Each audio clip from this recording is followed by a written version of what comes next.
Da-da-da. It is starting.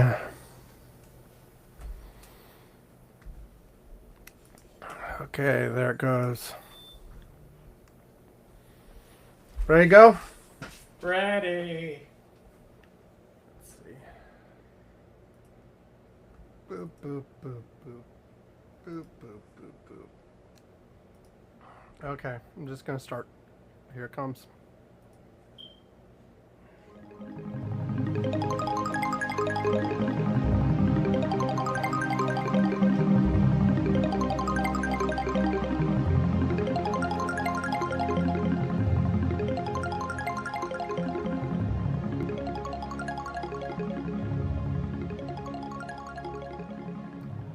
Welcome to Curmudgeon's Corner for Saturday, April 18th, 2026. It is just after 17 UTC as we were starting to record.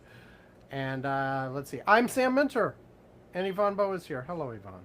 Are you Sam Minter? Sorta.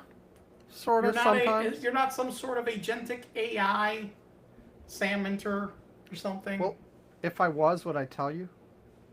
Probably not. You'd lie to me about it and then try to steal my money or something. I don't know. Who knows? That sounds like a good plan. I'll work You'll put on that on your work on that one. Okay. I'll work on that, and yeah, I don't know. I guess I'm Sam. I guess I'm Sam today. I Good. can work Good. my way up to that. As usual, I have only recently woken up. I am still half asleep. I'm like, I should go back to sleep.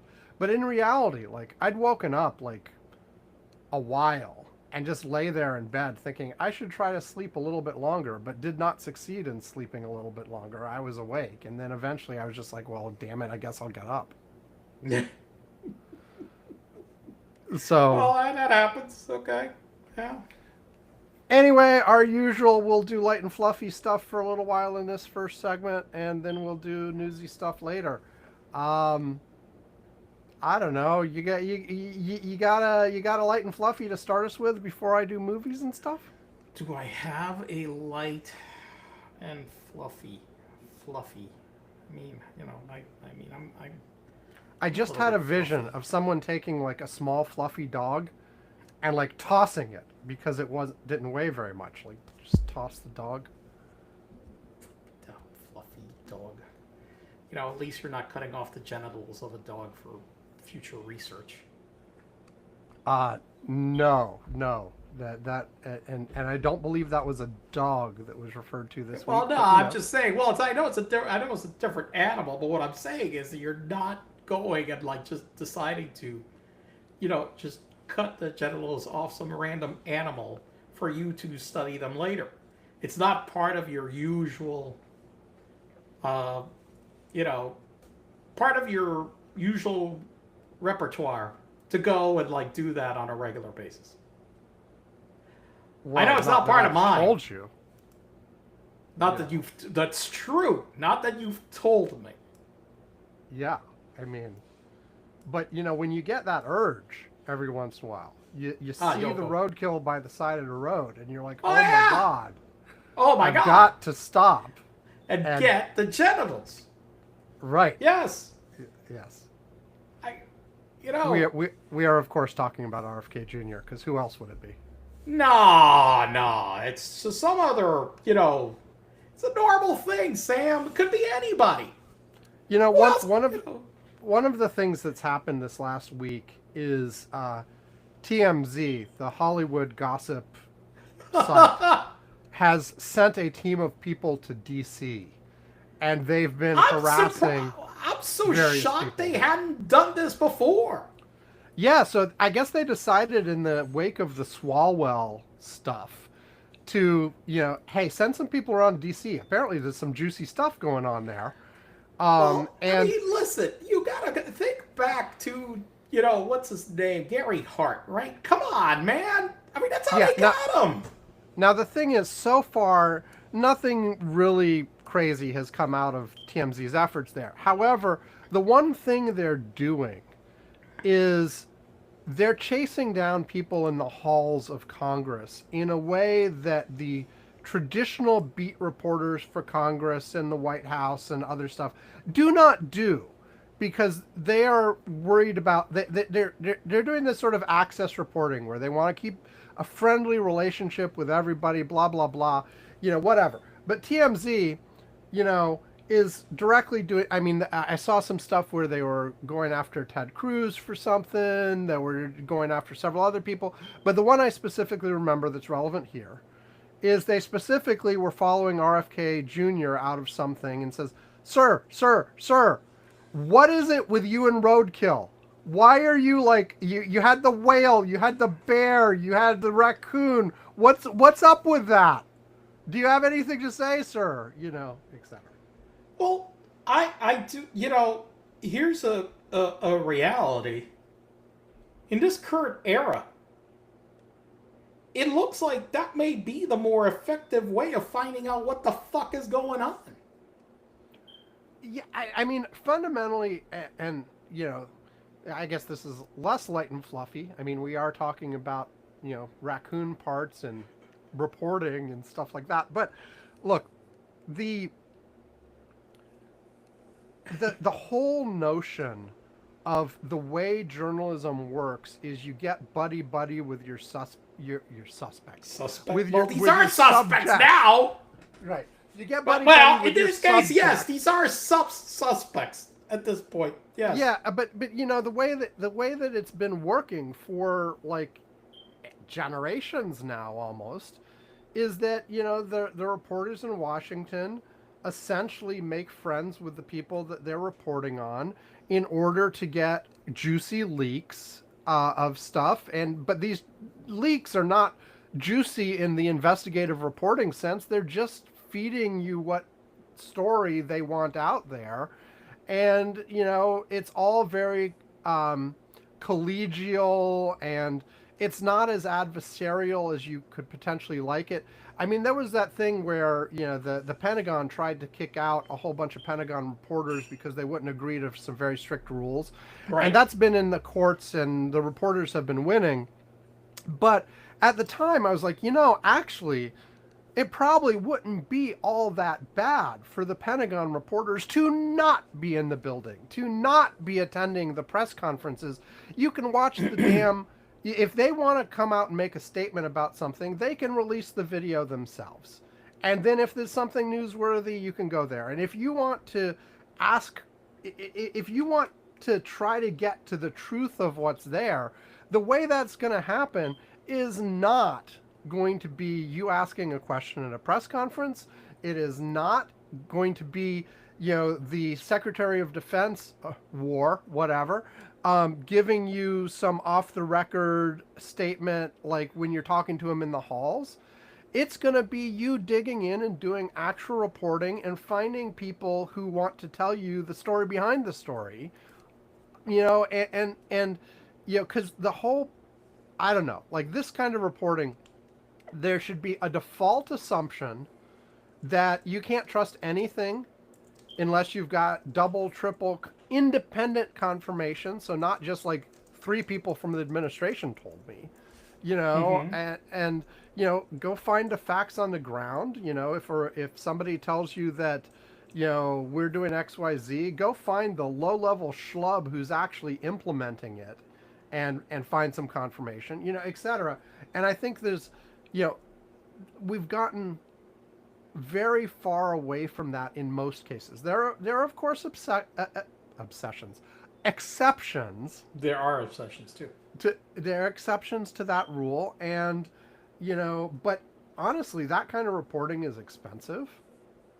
It requires making enemies potentially because you're revealing stuff that people don't want. And the lawyers have to be involved and blah blah blah, and it's just messy. And so fewer people are doing that kind of stuff. I mean, I'm not saying it doesn't happen, and certainly if a reporter, even one of the big mainstream reporters who's 100% operating in the mode that I said, if they find something really big, they're still going to report it. There's just a cost benefit ratio of like what they're going to spend time on and what they don't. I don't know. It's just this has been a complaint for decades, so it's not like anything significantly changed. But the thing with TMZ Mm-hmm. is they're coming in there and they're like, we've never done DC before. We don't give a fuck. You know, we're gonna go out there and we're gonna bash some heads, and we've done it in Hollywood for a while. We're gonna do it in DC now. And what's the worst case scenario? They won't talk to us. Oh well, you know. So I don't know.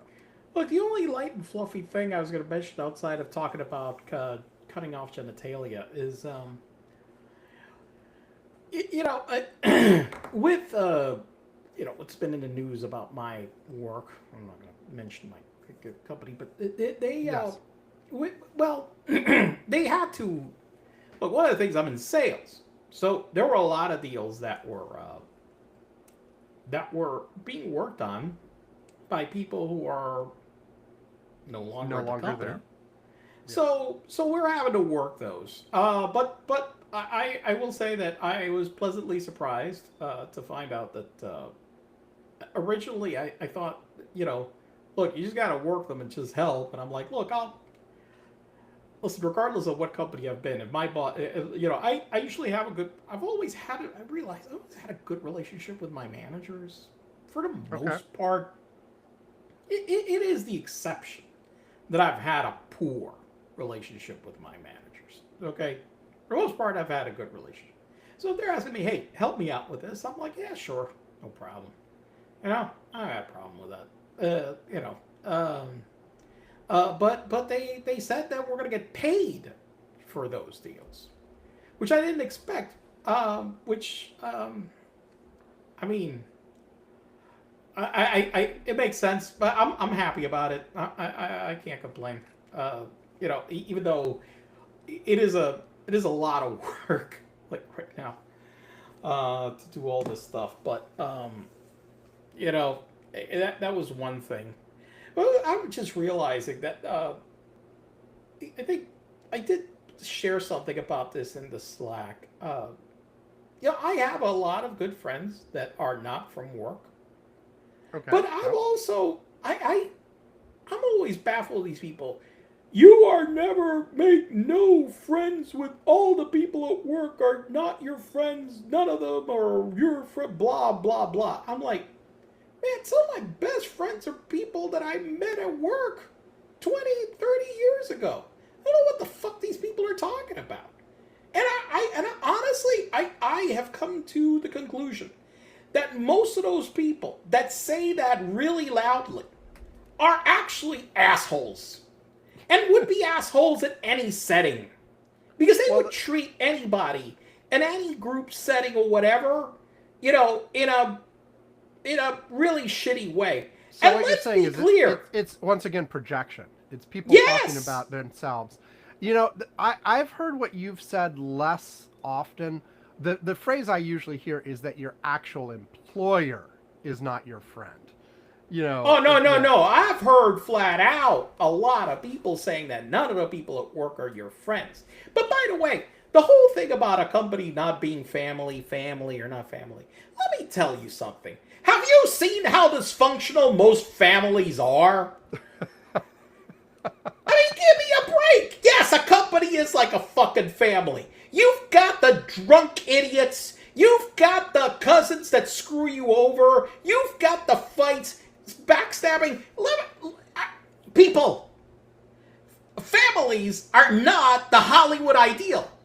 Families are like what I had to do once when I had to fire my brother because unfortunately he was taking money from the company. Right.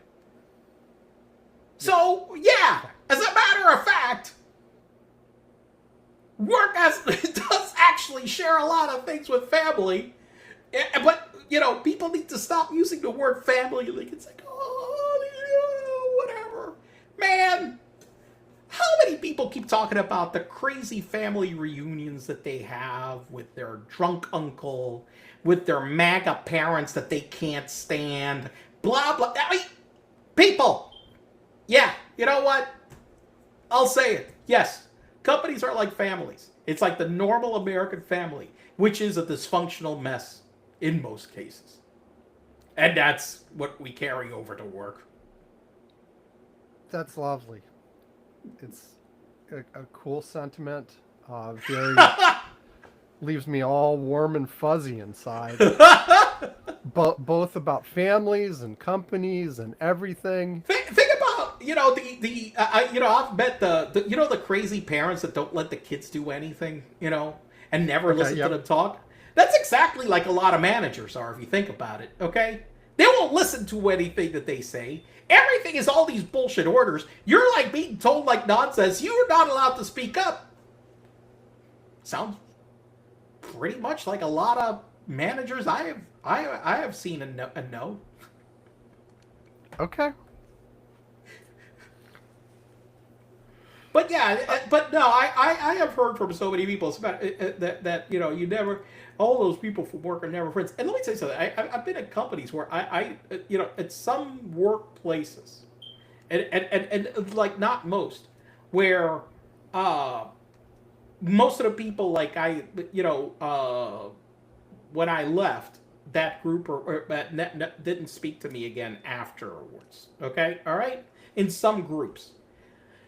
But then there are other places, like when I worked at HP for a long time, where, we're all like, I mean, we haven't, we've been gone for so long and we all still talk all the time. You know? Okay. I mean, all of us. I mean, regularly. When somebody died, like recently, somebody that worked with us died, we're all like sharing about it and talking about it. And, a lot of them, I unfortunately wasn't possible to go to that the memorial service room, but I would have, if I would have been here, I would have gone to the memorial service. But it happened when I was traveling. So Okay. Well, I'll tell you, just in terms of like former workplaces, and this Robin letter thing I've been doing. I have one that I made for the place I worked like 20 plus years ago when I worked at Merrill Lynch. Okay. oh, I okay, I have a Robin made for them that currently has let's see 18 people have joined so far, cool, and something like, and most of them, the vast majority, have done meaningful updates and added them. Okay. cool. I in contrast, I made one. Well, I'll, I'll call it Amazon people for the moment. Yeah, But yeah, yeah. but then I'll add some caveats why it's a little bit different. But I made an Amazon one. Also has like 18 people on it total. Yeah, yeah, yeah. But so far, including myself, only 4 people have done meaningless update. Meaningful Meaningless. updates. Okay, and then I have like 1 week timeouts on this. 1, 2, 3, 4, 5, 6. 6 people have timed out without doing any updates yet. Like they Happens. just they They accepted so the invite, but then didn't, when it was their turn, they didn't update. I will say something that we've got to do something. The one thing about not having an app and like reminders and I notifications, I know, it does get a little it's bit tricky. Where because you have to even see like, the email, yeah, and people and don't do email the way they used to. Yeah, I know, yeah, I know. yeah. It is on the damn It, list. It's just I recognize that's a relatively complicated step to jump over, so I'm not trying to hit it too soon. But no, but here's the other thing on that. The yeah, difference, I think, part of it may just be, look, first of all, I will say the one for Amazon, I actually diluted a little bit because I wanted to include some other Seattle area people that weren't strictly Amazon. Okay, so you animal, you. I know. So there are like some people in it who aren't Amazon. Also, I was at Merrill Lynch about 8 years. I was at Amazon about 20. Wow, was it Okay, that long in Merrill? yeah, something like that. Damn. Um, Okay. and the thing is, the people when I was at Merrill, there was turnover, but there was also a lot of continuity. So like even people sort of towards the end of my Amazon stay knew some of the people from the beginning and whatever. So the ratio was high. But on Amazon, the people I worked with at the beginning of the 20 years have no overlap whatsoever with the people at the end of the 20 years. Well, very little. And then certainly none with the people outside of Amazon that I brought into this and made it a Seattle area thing instead. So the difference is like they get in there and they're like, I don't know these people. Why do I want to share with them? Whereas the Merrill one, even though it spanned 8 years, most of the people would know a significant fraction of the other people on there. But anyway, it's, now that I've explained the reasons why they might be timing out, it's not as good as a joke, because my point of I was trying to make a joke that the Merrill folks were all chummy and good and participated and shared all kinds of information and were being personal and were like friends, whereas the Amazon people are like, what the hell is this? I'm not gonna. I don't. Yeah, with a few exceptions. Something. You know, I do think that there has been some change in the workplace dynamic, and I think it also has to do a lot with working in person and remote work. I mean, you're more likely to make friends with people if you're going to the office, you're going having lunch with them and hanging out and coffee or whatever than if you're doing it remotely. It doesn't. Yeah, I'm not saying you can't do it, but it's more likely to do. Most of my Amazon time was in person, but like here's the thing. I think there's other differences in that. One of which, and I'll speak for myself here. This may not apply to you because you operate a bit differently than I do. But like frankly, I was at a different stage in my life. When I was in my 20s, I did not have a family at home. And so, like, I was, I would hang out with people from work after work. The work day would be over. And right, like, right. Well, that's true. And I was the same. You want to go out? You want to do I totally agree. I mean, that was a big thing because when I was younger, too, when I was at HP, and I think that was an influence. I'm like, yeah, I was younger. I'm like, whatever, whatnot. I'm like, yeah, come on, let's go out, whatever. We would hang out, all the time. And I must say, I never did that at Amazon, because by the time I was at Amazon, I had a family. I was like, no, dude, I gotta get home. I got a wife and kid, right. And later wife and kids, and kids. I've got stuff, I've got obligations, I've got things to do, and and I never, I'm not gonna say I didn't enjoy, I was gonna say I didn't really like doing that stuff anyway, but that's not true. When I did it at Merrill, I had to be dragged out to it. It was never something I like. But you wound up having fun in the end. It wasn't like your natural instinct, but you wound up having fun. Yes, I would say so. And then, people, and but I never. Yeah, like but and again, that may be a time of life thing, like as well. No, I do agree. Like, I mean, it does make a big difference. Yes, because if you don't. Like it was like when I was like younger and like say Juana worked retail and she worked late, right? Many times. And I'm like, I would get out of the office at 5 or 6. She wouldn't get home until 1 in the morning. I'm like, guys are saying, hey, come on, let's go do something. I'm like, sure, let's go. The heck, I have nothing better. I'm not going home to anybody right now. Let's go. Yeah. Yeah. So. No, so I don't know. I mean, some of it may be company culture, some of it may be time of life, some of it may be work from home, like versus in person, like you said. There are a whole bunch of factors, but yeah, like I don't know. But yeah, like I've been hearing from the people I worked with at Merrill Lynch, all kinds of updates on people's lives on this on Robin Letter, and it's been cool. Like, I mean, some of these people I hadn't heard from in 20 years. There you go. Yeah, more than 20 years at this point. And it's like, oh, okay, that's what they've been up to. That's cool. So. There you go. Anyway. All right, so let's go to your movies, Sam. Movies. Are we going to do movies? Yay! Movies. Okay. I got Two I'm movies. imitating a William Shatner clap from a movie. Now you got to find it. Uh, okay. And let me. Yeah, yeah. William Shatner clap. Okay, what? Well, tell me the movie so I can add it to my I stupid think thing. God, now I gotta. I think it was from Dodgeball. Dodgeball. Okay, Dodgeball movie.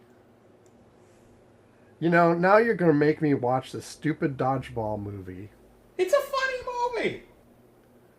Sure, Dodgeball, a true underdog story. Yes. Okay, I've added 2004 sports comedy movie. Now, of course, this is added to my list of thousands, so who knows if I'll ever see it. But, anyway, the first thing on my list, I think, is may have some commonalities with the Dodgeball movie. This is the movie Spy from 2015. Okay. Have you heard of it? No. Well, Okay. I can't. Nah, I don't recall this movie. Okay. So here's what it is. Like, Dodgeball is, I've only read the first sentence of the Wikipedia description of Dodgeball, but it's a sports comedy movie, whatever, which makes me feel like it's a spoof of more serious sports movies, and just whatever. Anyway, Spy is a spy action comedy film, which basically is a spoof on spy movies. So, like, you've got your James Bond movies, you've got your what's the Bourne ones, you've got whatever. There are a whole bunch. It's a whole genre. They're spy Yeah, movies, yeah, yeah. right? And so this is basically a take up on those. Okay, it's got Melissa McCarthy as the star in it, and a bunch of other people. Okay. So let me read the first couple paragraphs of the plot as I usually do. Susan Cooper is a desk-bound CIA employee who remotely assists her partner, field agent Bradley Fine, on his missions. Fine accidentally kills arms dealer Theomar Boyanov before Boyanov can tell Fine where a suitcase nuke is hidden. Susan discovers Boyanov's daughter, Reina, has contracted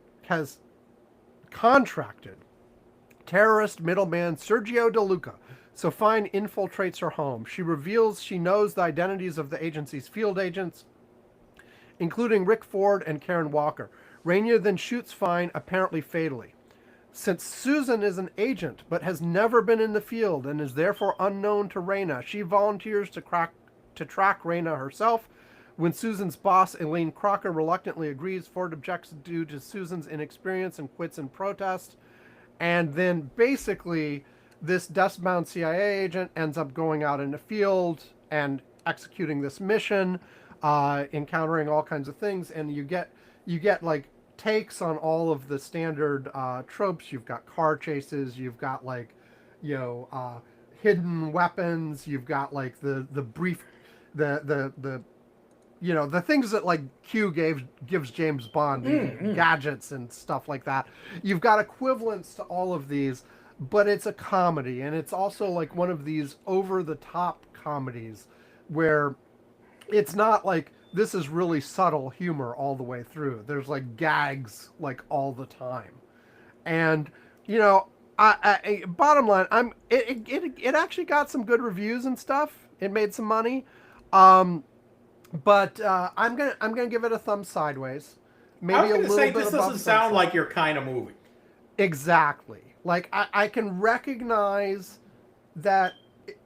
I mean, I didn't hate it, but it's just not my kind of movie. Like you said, it's like not my kind of comedy. There are the physical gags. There's like, there's some gross out humor. There's some sex humor. There's whatever, and you know, it's just like I don't know. Maybe it's just a little too unsubtle for me. Like it's just like it clearly organized as We're gonna have a gag, then we're gonna have another gag, then we're gonna have a joke, then we're gonna have another gag, then we're gonna have a good, and it was fine for what it was. And I'm looking it.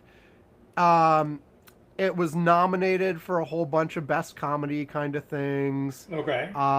It didn't win them, I don't think, but it was nominated for a bunch. Um, and Melissa McCarthy can be funny, but again, this was sort of it was too over the top for me. But it was fine. It is what it was. Well, you didn't hate. I didn't hate it.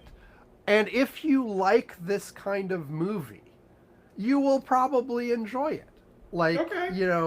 So I don't know, you might enjoy it, Yvonne. I don't know, but it's just not my kind of thing, I would say. But, it was fine. It was fine. Whatever. That's it. That's all I got on this one. Any thoughts, Yvonne, before I move on? No. I just think it sounds like it's probably a good comedy. It's just like I just when I heard you describe it, I was pretty confident that this is just not your kind of movie. Right. And you are correct. And I don't dislike all comedies. I like No, some but this comedies, kind of just yeah, not but just this not kind. this kind. Yeah. Not this kind. Yeah. Yeah. Okay.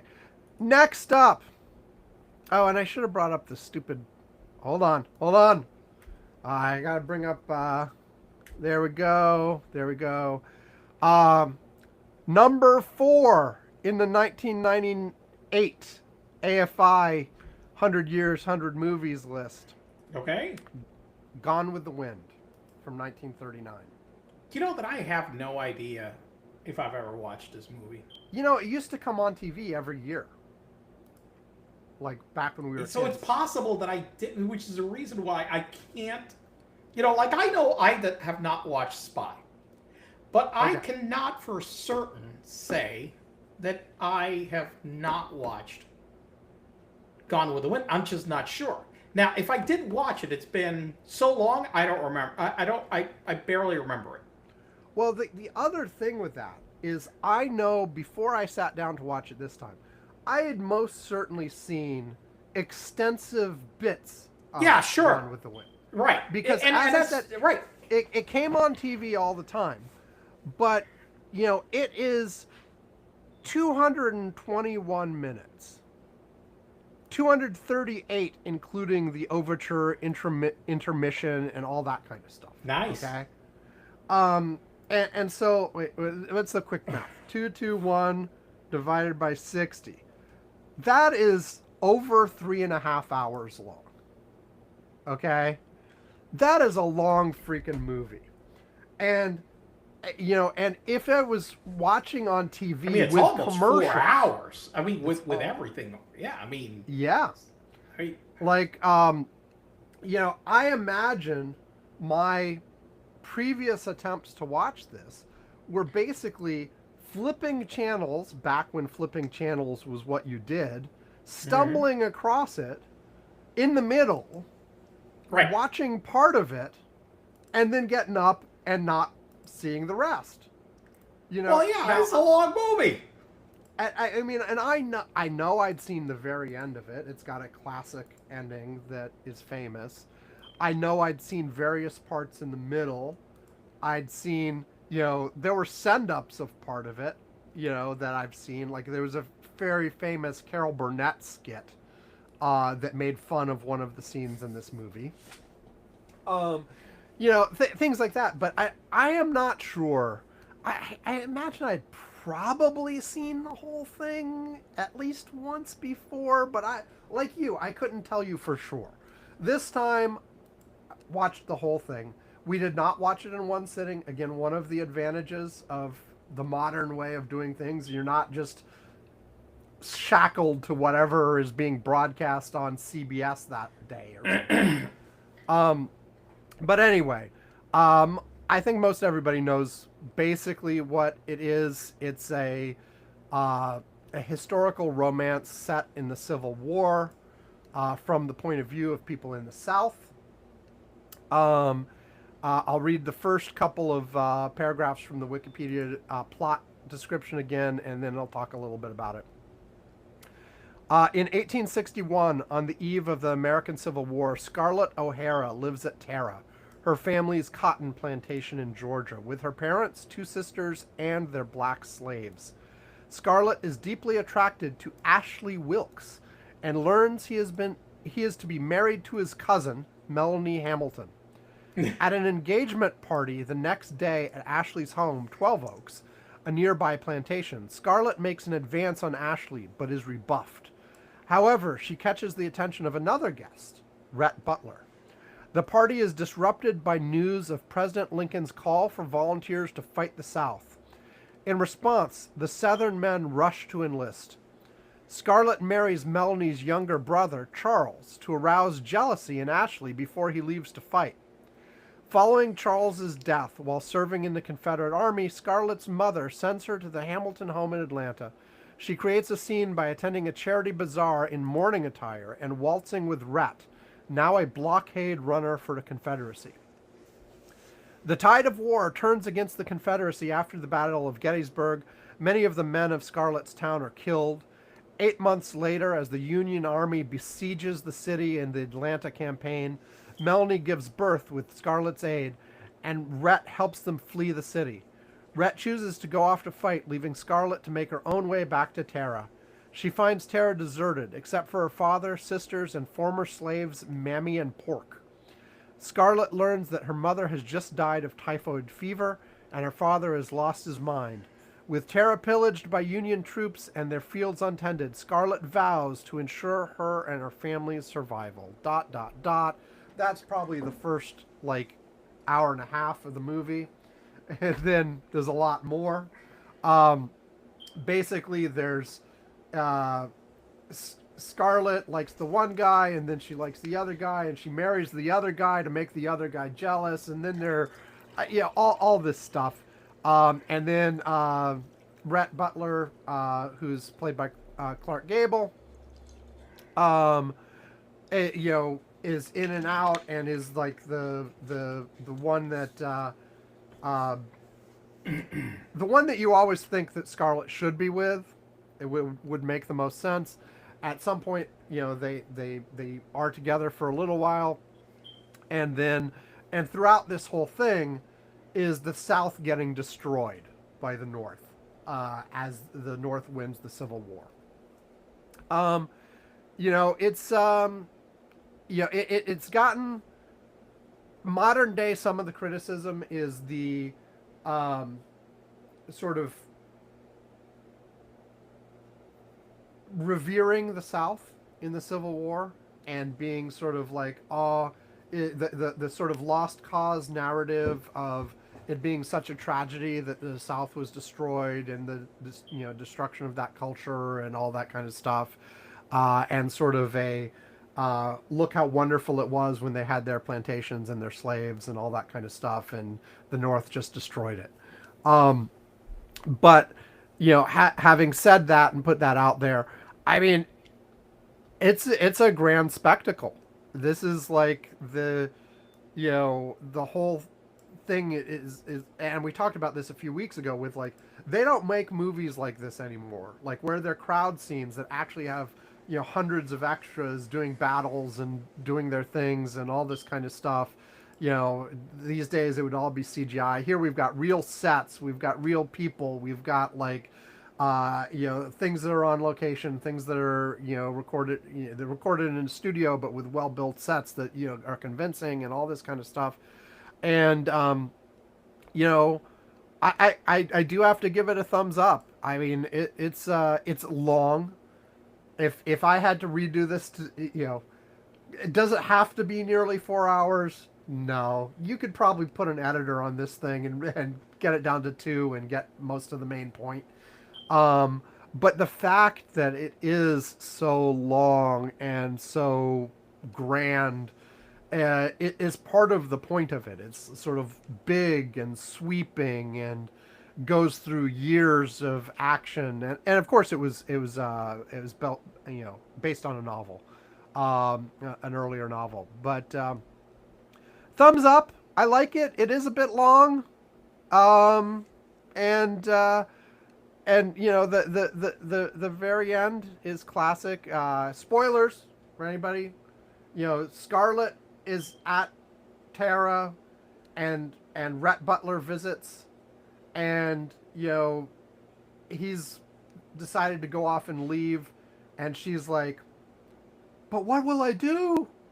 And he's like, "Frankly, my dear, I don't give a damn," and walks out. And that's the end of the movie. Um, but yeah, uh, I guess it deserves it. It did won a bunch of things. It won like dozens of Academy Award, not dozens. Won Outstanding Production, Best Director, Well, there aren't. I mean, how Best many? Well, I Actress, guess. Best Screenplay, you know, Best Supporting Actress, you know, et cetera, et cetera, et cetera. Won all, you know, all kinds of stuff. So yeah, So, you thumbs weren't up. sure you've seen the whole thing. Any thoughts? I'm pretty sure I haven't, based on the description you gave me. Yeah. Okay. So I can't. I have no good opinion on this movie. You know, and I will say, if you have not seen it, it is probably worth at least once taking the time to see it. I mean, it is clearly an old-fashioned movie. You know, in 1939. Okay, this thing is not, you know, what, almost 90 years old. It's not new. Uh, it's not new. Um, it does not have modern pacing. It, you know, whatever, but it's a good movie. It's a good movie. So okay, that's all I got. Okay. Well, then I guess we're moving on to. Next week, next week, the Yeah. two movies will be Cars from 2006. I know you've seen that Oh. movie. Yeah, I've seen that. Okay. And then another movie that you can probably, from our discussion earlier today, guess my opinion of. From 1983, National Lampoon's Vacation. Oh my God. Okay, I've watched both of those. And can you guess my opinion of Vacation? I'm gonna guess it's a thumbs down. You'll have to wait for next week to find out. Anyway, let's take a break, and we will be back and we'll talk about actual news. But first, and this actually does relate to actual news, the first break will be a popular wiki of the day that involves someone who was in the news this week. So here Okay. goes. Do. Hello, this is Standard Kimberly. I'm here to let you know about Sam the Curmudgeon's other podcasts, the Wiki of the Day podcasts. Wiki of the Day comes in 3 varieties: popular, random, and featured. Each highlights a new Wikipedia article each day. They just pick the articles differently. This week on Popular Wiki of the Day, you would have heard this summary for Justin Fairfax. Justin Edward Fairfax, February 17, 1979, April 16, 2026, was an American lawyer and politician who served as the 41st Lieutenant Governor of Virginia from 2018 to 2022. A member of the Democratic Party, he was the second African American elected statewide in Virginia, following Douglas Wilder. In 2019, he faced sexual assault allegations dating to 2000 and 2004, which he denied. Fairfax was a Democratic candidate for governor of Virginia in the 2021 election. He finished 4th in the Democratic primary with 3.54% of the vote. On the morning of April 16, 2026, Fairfax murdered his wife, Serena Fairfax, before killing himself in a murder-suicide. That's all there is to it. See? Fun, entertaining, educational, and short. Okay, now look for and subscribe to the Wiki of the Day family of podcasts on your podcast playing software of choice, or just go to wikioftheday.com to check out our archives. Now back to Curmudgeon's Corner. Do. Fun. Oh, so much fun to hear about the story of a sexual assaulter that commits murder-suicide, Sam. I know. And see, it's fun, exciting, educational, you know. Yeah, I listened to that when I was preparing it to put it on the show today, and I'm like, yeah, maybe I should adjust that wording because that's just the wording that I use for these Curmudgeon's Corner inserts. It's not on the actual Wiki of the Day podcast, but still, it's like Fun, Sam! Fun! Woo! yes, Murder exactly. suicide is so much fun.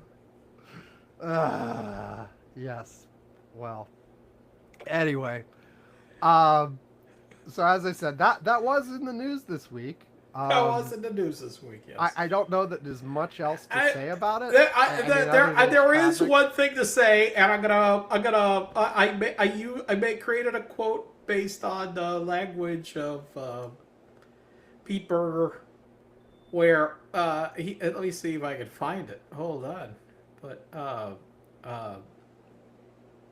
oh gosh, so much stuff this week going on. Where basically he said, since I can't find it exactly, he said that this is the kind, this is the extent that a man will go to avoid going to therapy. They would rather commit murder suicide than go to fucking therapy. Yes, apparently this was in the midst of the couple was getting divorced. They were still living together, but they were in the midst of a divorce. And there was an order against them and everything, I understood.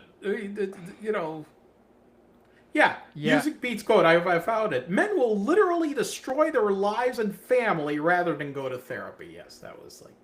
Yeah. And his teenage kids were in the house. His son is the one who found them after this happened. Like, I don't know. It's horrible. It's horrible. It's, for his wife, for the kids who found. I mean, look. I don't know. I realize he apparently immediately regretted it and killed himself. But like, what? Those that fixes it. Yeah. Does not. Look, having somebody die with you is hard. My brother, was telling me how he was in the room when he was with my grandfather on my dad's side, when all of a sudden he passed and they tried to revive him, and he was the one that was there when this happened, and how it really was very traumatizing for him to experience that. Right. He was 21, 22 years old. Fuck, but it's even at that, where it wasn't a murder, Right. It was very hard. And I'm like, I can't imagine those guys finding, that scene where you've got both mom and dad. Right. In that, so, anyway.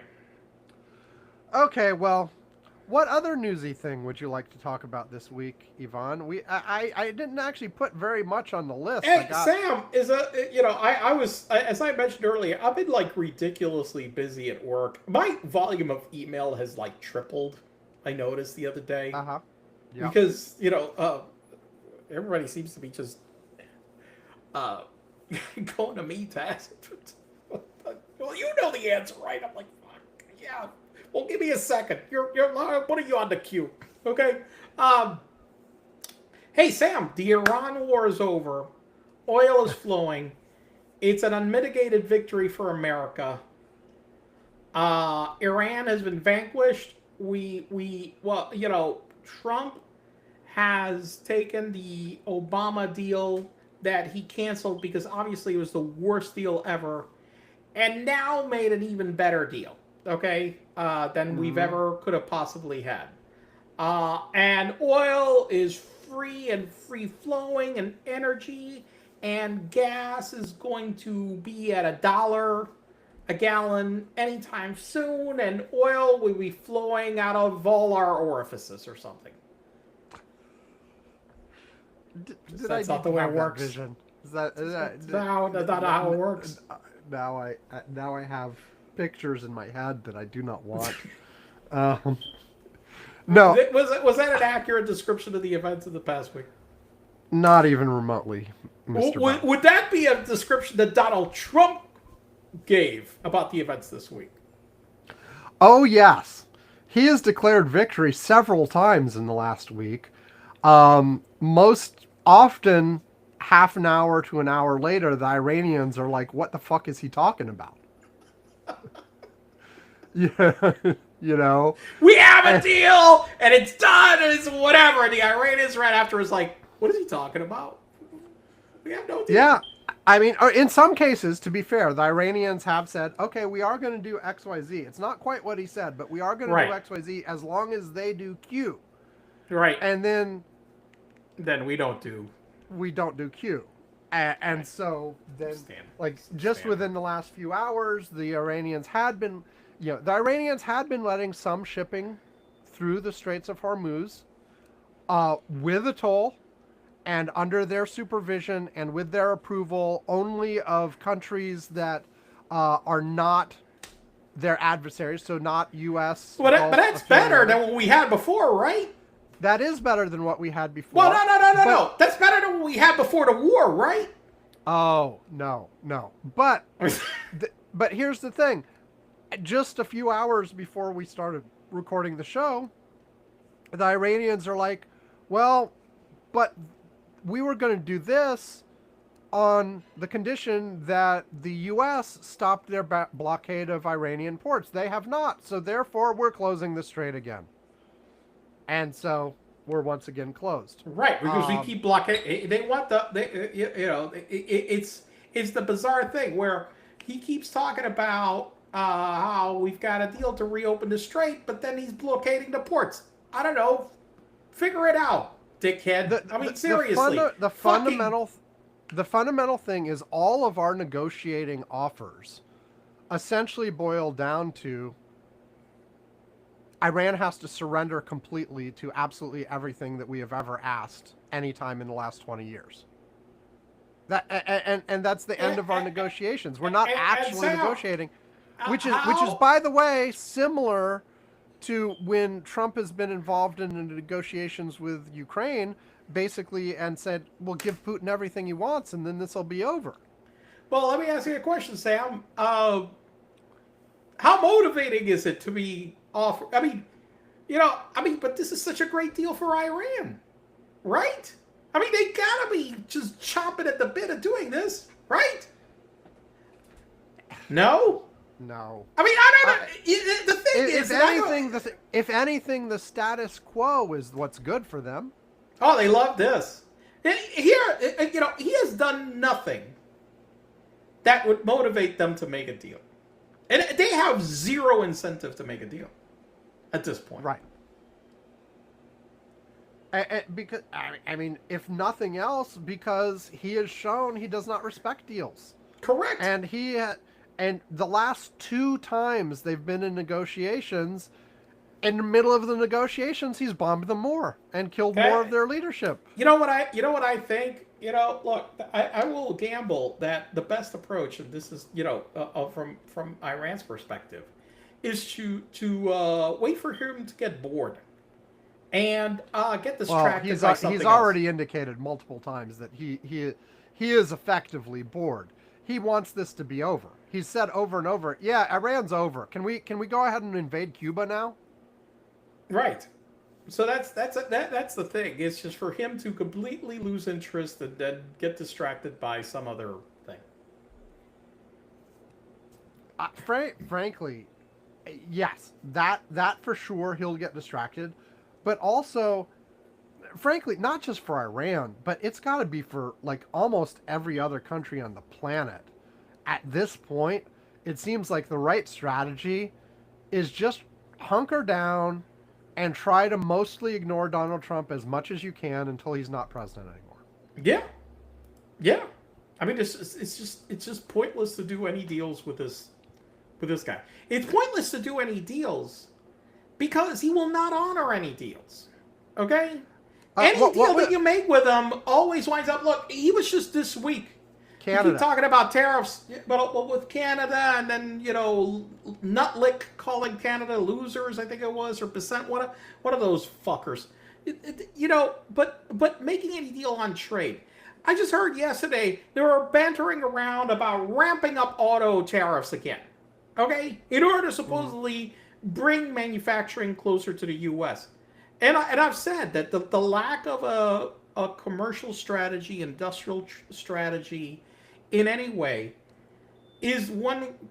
There is no way that anybody's going to bring auto manufacturing over here. Hell, let me put it this way: the biggest investors in auto manufacturing in the U.S. were the Koreans, and you went and you fucking arrested them in an ICE raid. And I'm like, what the fuck? The total incoherence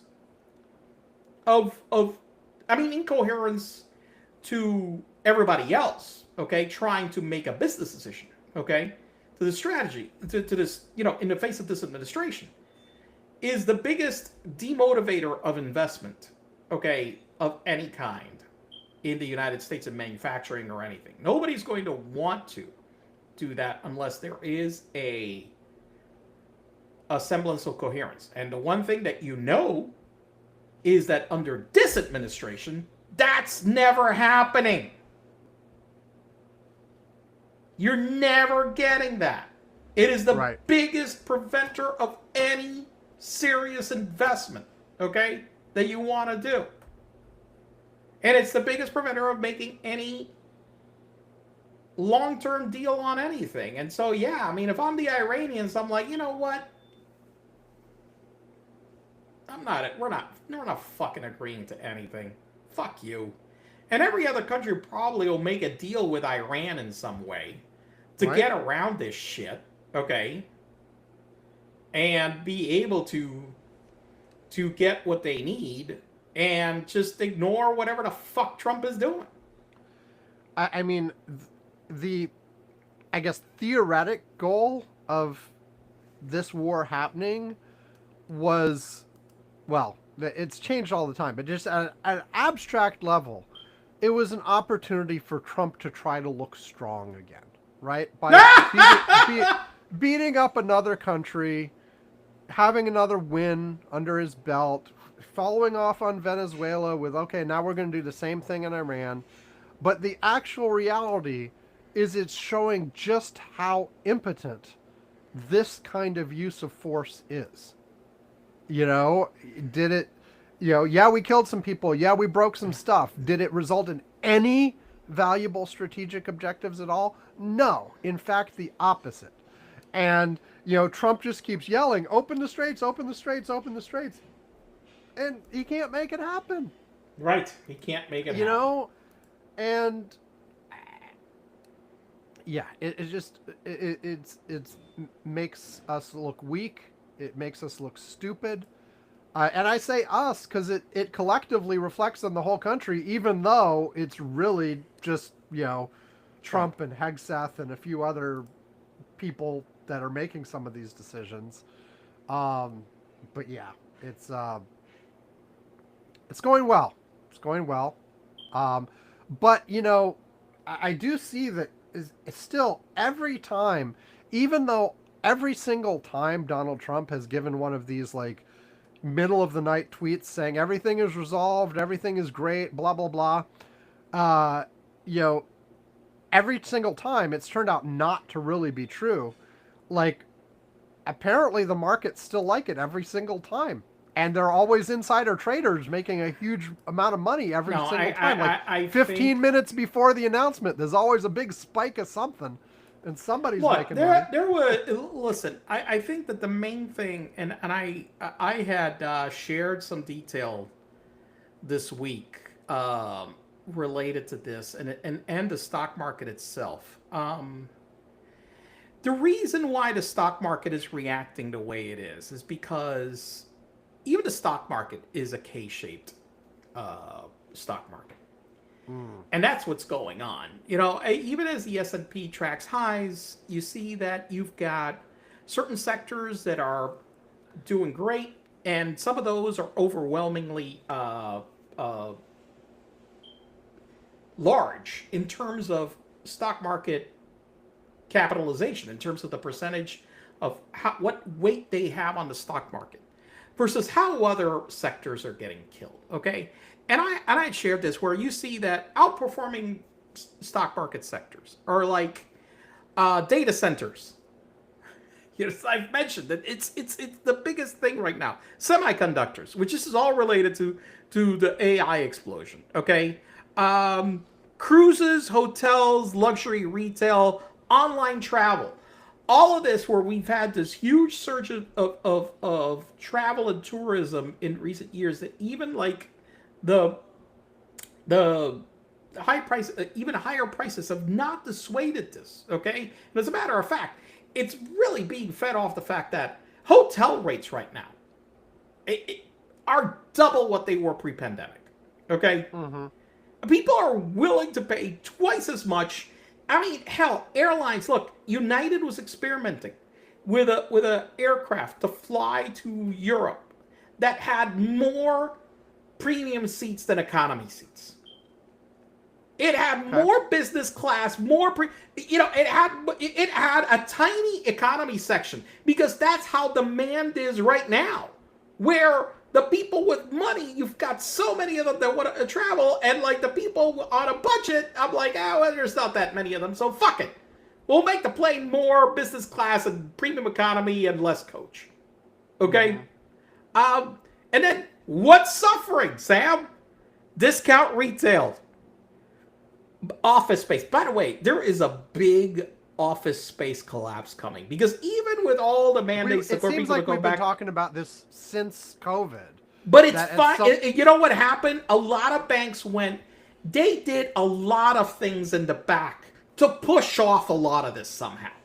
Okay, they've really been pushing it off, and it's really starting to happen right now. Which that's an underperforming sector where real estate investment trusts, which hold these office space and as their assets, they're getting killed. Okay, automakers are getting killed because of all this shit with EV strategy and tariffs and shit. They're getting killed, and a lot of people that buy cars are in the lower strata of income. Apparel, casual dining, which this is not like steakhouses, whatever. The casual dining is casual dining is getting killed. Okay, big box retail is getting killed. Okay, fast food is getting killed. Okay, and you can see the dichotomy. Yes, the stock market keeps reaching highs based on these sectors that are really feeding off the people that are doing well, but the sectors in the stock market for people that are, at the lower half of the income scale, they're getting killed. That's lovely. It's the Trump ideal. Yeah, I mean, and I don't know. They're almost explicit about it. I mean, it seems like they used to pretend. The whole trickle down thing. Help the people at the top; it'll help everybody. I mean, I hardly ever hear anybody even. We're not trickling down. Anymore. Fuck this shit. Fuck trickle down. Like I mean, trickle down has never worked. I mean, we've got many decades showing that at this point. But at this point, they don't even pretend. It's like, oh no, screw those, fuck those guys. We're gonna help, these folks are, and as long as the stock market is going up, as long as we got tax cuts for the folks who are already near the top, we're good. We're good. And we have right now the worst consumer sentiment we've had in. It's actually at an all-time low. Yeah. I mean, it's insane. I mean, Trump has driven consumer sentiment to an all-time low. And where I'm even hearing there was that Trump guy that was at the. I love these gas station interviews that MS Now is doing. Okay, where the yeah. guy was like that he admitted that he voted for Trump, and he's like, I miss Uncle Joe. I had money in my pocket with Uncle Joe. Now I'm fucked. But you assholes voted for this shit. Oh, you see, Yvonne, thing, I keep hearing them say, this isn't what we voted for. No, this is exactly what you assholes voted for. They had telegraphed it and told you. All these assholes on the whole economy thing, okay, back then. The reason why they were pissed at at the Democrat Joe Biden is like the usual bullshit. Oh, he hasn't gotten it back to where it was. Right. And I'm like, Jesus Christ. I mean, it's one term as a president. How fast, and hell, even 2 terms, if you think about the massive economic disaster that was the post-W. Bush administration into Obama, for God's sakes, okay? I mean, that was like one of the worst economic crises we've had since the Great Depression. You think in 8 years everything's going to be back to what? I mean, like the 90s? Which look, economically, the best era that you and I have lived was the 90s. Right. Fact. And before that, the 1950s would be the big as well. But it was the 90s. And it was fucking Democrats. They fucking voted this. Republicans, they destroyed. I mean, man, W destroyed it. He took, an economy that was booming. He took, incomes are rising. Everything. I mean, the fucking budget deficit, there was no deficit, okay? Budget deficit. And he fucking broke it in half over his knee. It's insane. And Obama did a lot to fix a lot of it. But again, Trump, delivered an economy with an inflation that was through the roof. That he had set everything with the pandemic and everything, whatever. Look, everything was set for inflation to go through the roof. Okay? And, Biden had everything heading back in the right direction. Right. Every economic metric you could look at was heading back in the right direction. Okay? And then you vote for this psychopath who literally, I mean, even W wasn't as bad at turning things to shit as fast as this guy. The price of eggs. The price of eggs. Right now, everything is so much more expensive. I mean, like beef. Like, car affordability, okay? Just here. Average price of per dozen for eggs is actually down to 22 cents a dozen, which appears to pretty much be not 22 the lowest cents. It's been. 22 cents per egg in a dozen. Wait, no, this says 21 cents a dozen. No, Sam. Lowest That's not average price. I'm looking at eggprices.org. It's got to be per egg in a dozen. A dozen eggs does not cost 20 cents. I'm just saying what it's saying. Maybe it's wrong. Look at eggprices.org. It has it maxing out at $8 or so, a little bit over $8 in February of this year, and down to you're right. $8. This site must have their data screwed up at this point. Yes.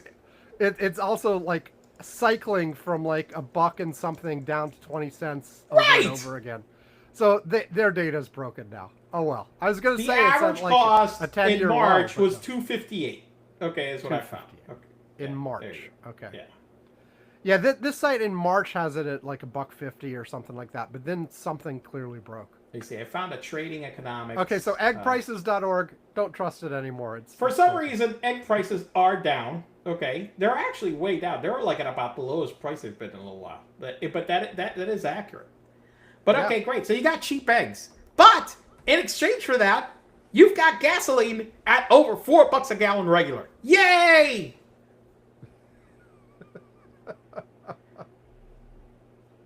You know, you've got.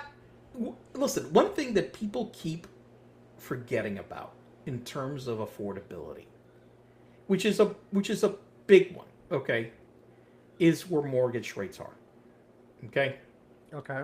and how that has seriously impacted the housing market. Because back in 2021, 2022, mortgage rates were around 3 to 4%, okay, and now they're 6.3 to 6.7, which means that the a typical housing payment, okay, is up 40%. 40%, okay? Right. And one thing is that rates have been trending down before, but since Trump took over, rates have gone up. And rates have gone up because of the tax bill, the tariffs. But listen, the biggest reason was the tariffs. And you're like, why the hell that happened? Because foreign holders of U.S. treasuries, when this asshole launched this entire tariff barrage, started dumping U.S. treasuries. And when you start selling off the damn bonds, it means that interest rates go up. And it doesn't matter what the fuck the Fed does. They can't push that rate back down right now. So, it is just mind-boggling how much we have been fucked by this guy. And you know what? The worst thing is, it's most likely going to get worse. Right. Now, having said that, you've been predicting recession for a while. It still hasn't materialized. Look, right now, I am a... You think we're already in recession, and it's just the numbers are being propped up artificially, or yes, there's a delay or something. Yes. Okay, listen, they're cooking the books. Sam, they're cooking the books. Mm-hmm. Fourth quarter GDP got revised down from like an increase of 3% down to 0.5. Mm-hmm. Every fucking labor report we've gotten for new jobs all of a sudden gets revised downward 66%. We get the headline the day that it comes out, and then later, oh, well, wait, no. We're wrong. If they were cooking it, why would they bother revising it? Like, or revise it up? I'm not sure why they're eventually they're maybe because even the statisticians, I'm like, because there's this statistical calculation that they do at the beginning, which doesn't have all the information in, and then there is later the actual count. And I guess that even the people that are more working there, flexibility in the first one. Exactly. There's a lot more wiggle room. Well, you have to actually publish it when all the data comes in. Then you're starting to be really fraudulent. You don't understand what I'm saying? So you're like taking okay, so the basic stance is the first time around, you are making an estimate. You are making an estimate, yes, and there are parameters in that estimate, and you could make some sort of argument that you were optimistic or whatever, but it was still a good faith estimate. But once all the data comes in, you have a number that, at least in theory, is auditable based on underlying facts, and it's harder to manipulate that. You would have to essentially outright lie. You would have to essentially outright lie. And they haven't been able to get them. Yeah, they haven't been able to get them to cross that threshold yet. Yet. Okay. Well, one of the things is the same thing as with this administration, how they keep trying to indict people. Like there was this case with like Brennan, where apparently they keep going through prosecutors because everybody keeps going, well, we can't find what the fuck to prosecute this guy over. You keep telling us to find it. And so they keep switching and firing prosecutors. And then you wind up to the step where you try to, okay, great. Now, no, okay, we found somebody stupid enough to do this. Okay? Like Halligan, for example, right? Okay, let's go up to the grand jury. Let's go. And then it winds up either being torpedoed by the grand jury or the judge is like, the fuck is this? Case dismissed. It's like this thing where, you know, I know we talk about how sometimes unresilient our system is, but there are a lot of examples where it's showing that it is more resilient than sometimes we give it credit. Okay? It's certainly doing better than the worst case scenario. Yes. Like it's not necessarily doing great. Great. But we have the general problem that, you know, our justice system is very slow, and at the very top of it we have a Supreme Court that's like not necessarily doing the right thing all the time, but sometimes right. Still, you know, but Sam, we've got an FBI director who is a man of stability, a man of sobriety, a sober man that looks at justice and make sure that America is being protected, okay, and taken care of, right? Beautiful, Yvonne. That's why when they couldn't get him to come out of his room for like a long time, they had to call in the specialized like hostage breaching squad or whatever to try to potentially break in, because from what I understand, he was basically completely passed out drunk and missing for like an extended length of time, and they had to go and find him and see if he was okay, I guess. And who has his email hacked by the Russians? Takes the jets to see his girlfriend and to go to F1 stuff. Races and to the Olympics. Only the best, Yvonne. Only the best.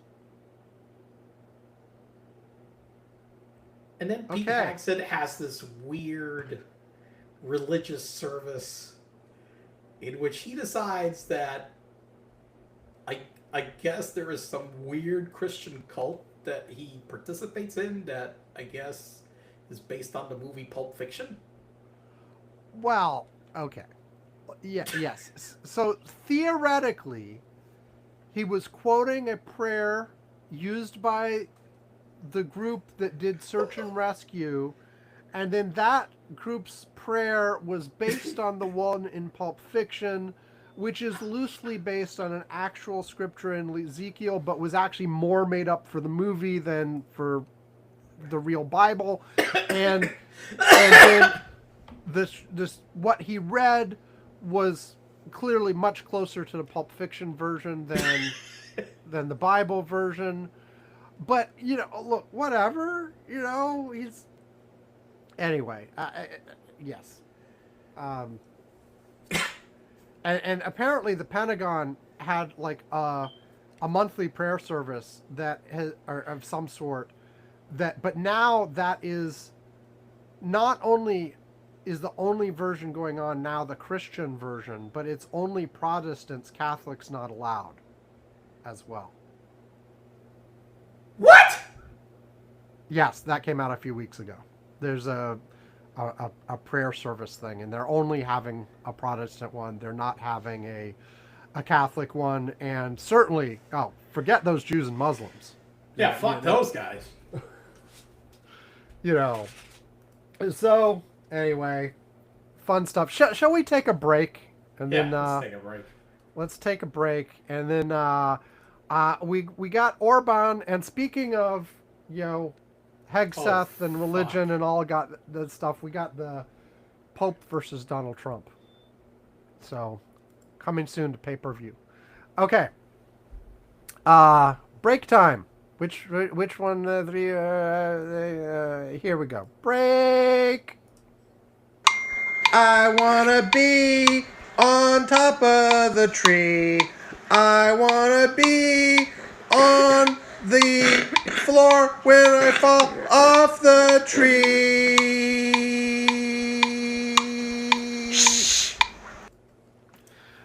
Someday I gotta make some more breaks. But Okay.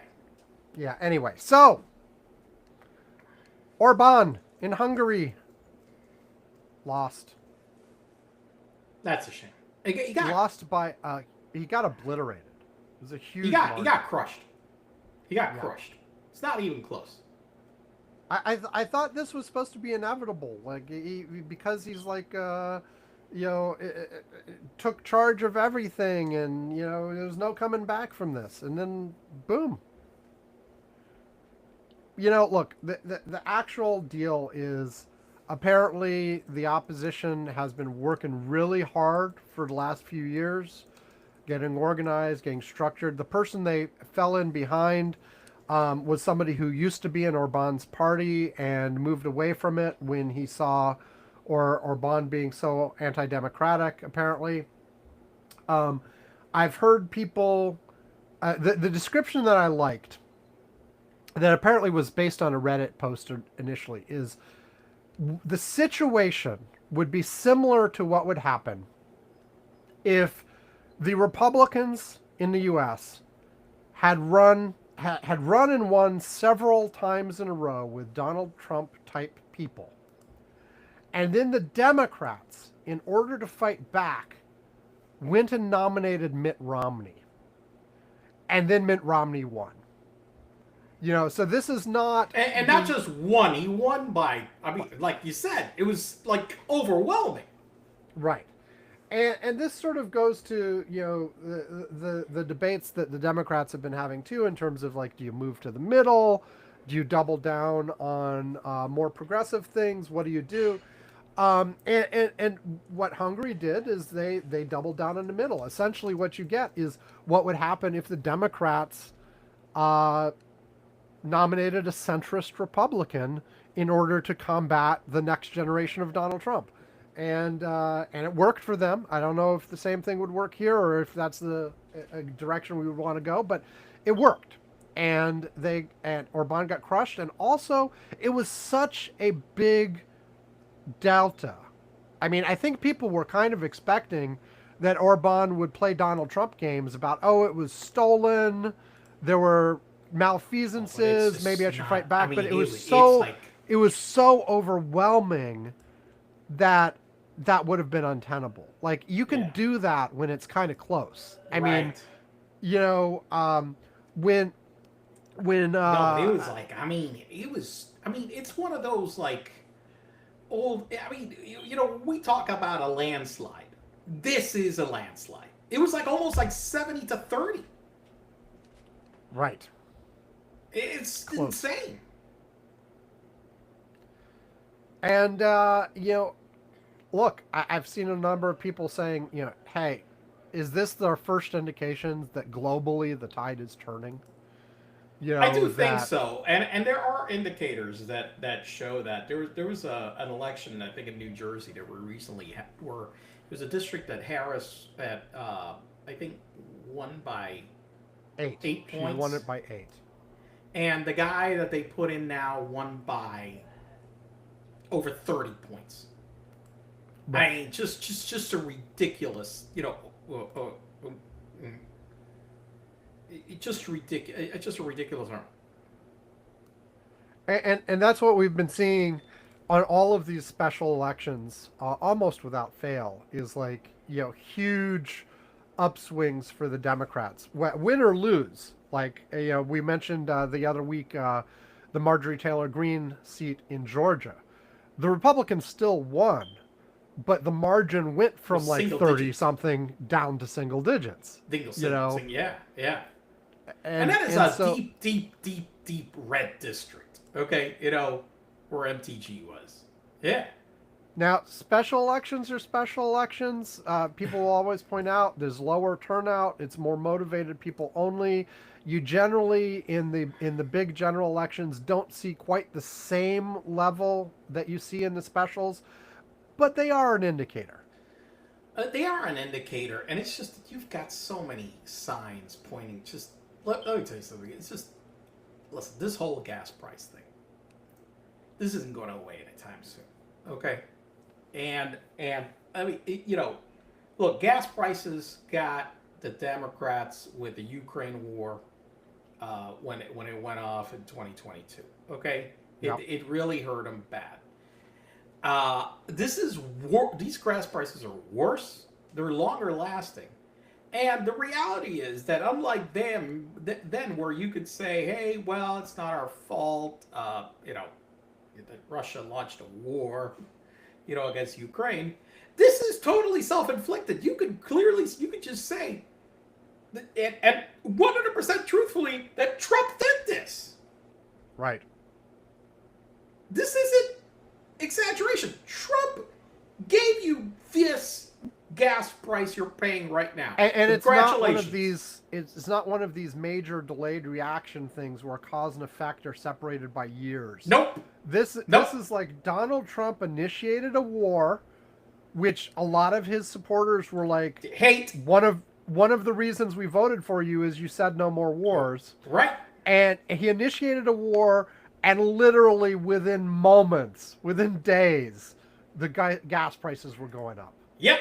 It's one of those that thankfully we're not trying to explain a delayed cause and effect. Thank God. Okay. You got action. You got reaction. Boom. And you got blame. Right. And yes. Because there's so much that is that delayed effect, and people just don't get it. And like, going back to that, like, so right now, the ideological split is so even that what makes the difference really is, I mean, and you can argue it's usually this way, but the people who vote just on vibes, right? That the bottom line is, do I feel good about how my life is going? The vibes are at the, like I said, consumer sentiment, they're worst ever. Well, and a lot of those voters, it's just simply, if I like how my life is going, I will vote to keep whoever's in charge longer.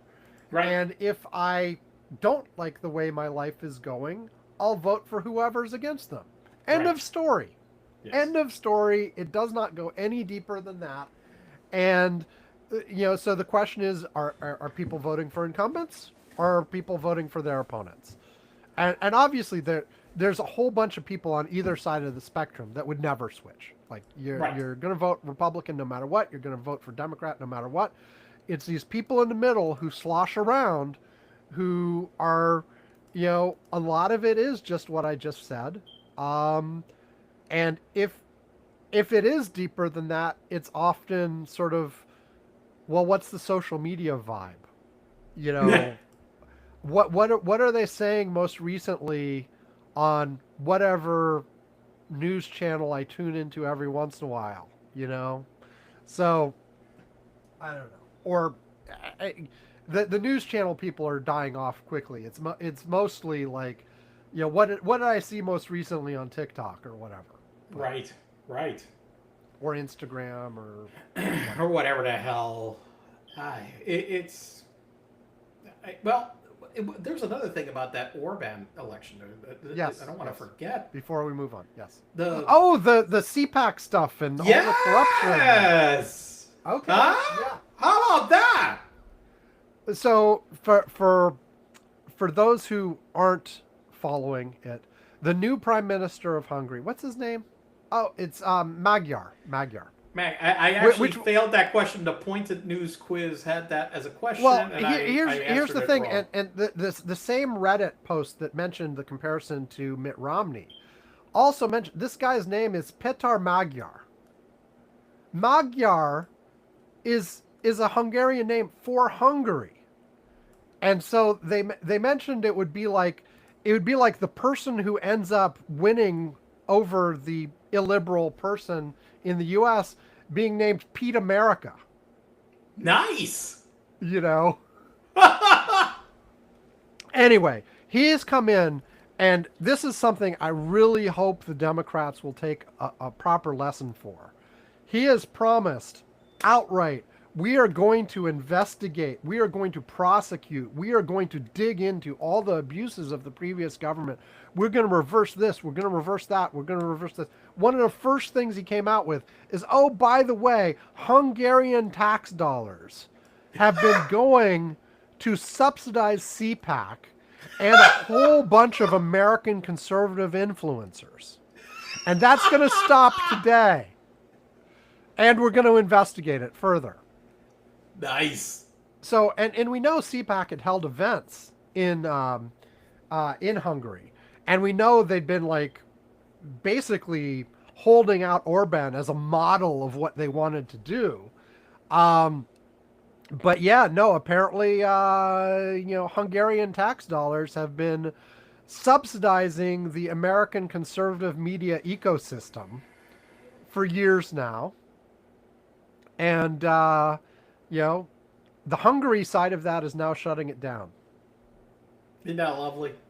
And this, by the way, is another one of those things where, one of the things Trump did in his first term and again in his second term is basically shut down any enforcement of the Foreign Corrupt Practices Act and the Foreign Agent Registration Acts, which require disclosure of some of these type of transactions. And basically is like, we don't care about that stuff. Oh, I wonder why. You wonder why, Sam, huh? Huh? Exactly. But fundamentally, I think this attitude of if the Democrats take over again, either after this coming election in 2026 or the one in 2028, and come in and repeat Obama's "we're going to look forward, not back" type of attitude. Obama's. Yes, Obama's. He came in Biden. and Biden. No, I'm talking Obama first. Obama specifically made the statement, we're going to look forward, not back, in terms of whether or not he was going to look into, torture and other abuses that were done during the George W. Bush administration. And was basically like, we're not going to, I've got my own agenda, I'm not doing that. And Biden's administration was also slow on that, but they eventually got to it, a little too late, but they eventually got to it. Yeah, my whole point is that they've got unlike the Biden method, which they did start looking into it, but it took too long. No, this has to be aggressive, early, fast. I mean, they cannot drag their feet. Well, and apparently that's what they are doing in Hungary, and I just hope the same thing happens. Like I would be so upset, if a Democrat. I think the mood has changed, and I don't think that any of the ones that are potentially I think for the nomination. This is one of the things that people are going to be looking at in the nomination process too. It's like, are you going to go after these assholes? Yeah. And people talk about like weaponization and like, well, we don't want to be like them. They're trying to weaponize. We're not. Look, this isn't weaponizing. I'm sorry. There is a difference. Is there something real? There's a difference between me making up. Yeah, hey, go after that guy. I hate him. Right? Versus, hey, go and dig deep because we know all these illegal things happened. Go and investigate them and find the responsible ones. Right. Totally different thing. And I think it has to be widespread. It has to be abuse of government powers, even though the Supreme Court has basically said the president can abuse his power as much as he wants as long as it's an official act. But not true of all the underlings. But also corruption. Nope. I mean, oh my God, the rampant corruption. And again, they're not even hiding it, so it shouldn't be hard to go after it. You know, I was just reading something. There was an article in The Economist about Rio de Janeiro. And one of the things that they were talking about, I liked is that apparently every mayor Here, all of Rio's elected governors, okay, because Rio de Janeiro is actually a state, not just a city. Okay. All of Rio's elected governors in the 21st century have been jailed or impeached on charges related to corruption. All of them. Nice. All of them. And at least the one thing about that it shows is that the legal system works to a certain extent. I mean, yes, okay, so they keep... Apparently it doesn't have a deterrent effect. It doesn't have that much of a deterrent effect, but at least they're fucking, arresting them and jailing them. Uh-huh. Actually, they did say that it's gotten better. Okay. I think at some point, they when steal every less. single... I think no. I think they said that, I think it's having a deterrent effect. When after every single one has gone to jail, like the next one, I'm like, maybe, this isn't such a great idea. I guess we'll have to watch the current one to see what happens next. Yes. Shall we talk about the Pope? Oh my God! I forgot that this happened. This the fucking Pope. I loved it. Listen, I like the current Pope very much. Okay, all right. He has given me hope for a significant reform of the Catholic Church, which was badly overdue, and he has taken a lot of steps towards that.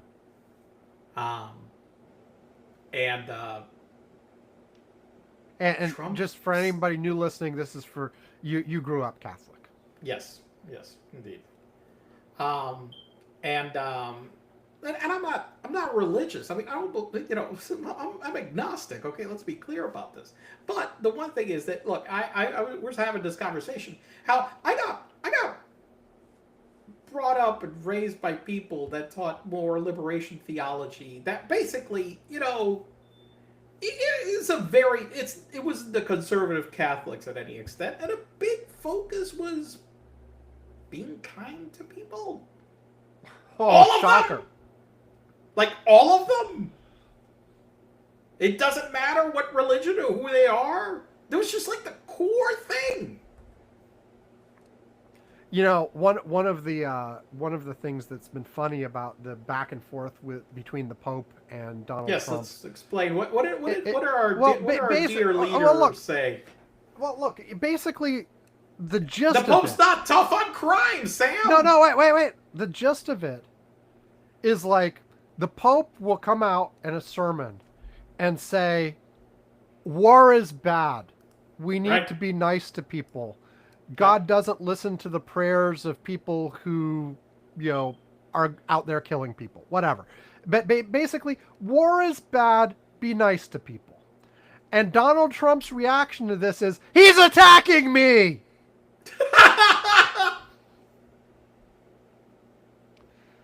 and then, goes on to say he's weak on crime and the Pope doesn't know what he's doing. And the Pope wants Iran to have nuclear weapons. And Pope wants Iran to have nuclear weapons. And J.D. Vance is like trying to lecture the Pope on just war theory. And it's like, which, for anybody who doesn't know, that is the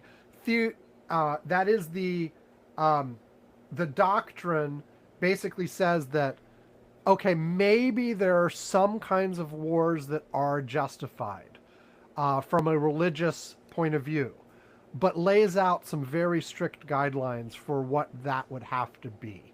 And I don't have them in front of him, but it's basically like it's a last choice beyond everything else. You are trying to prevent greater harm, et cetera, et cetera, et cetera.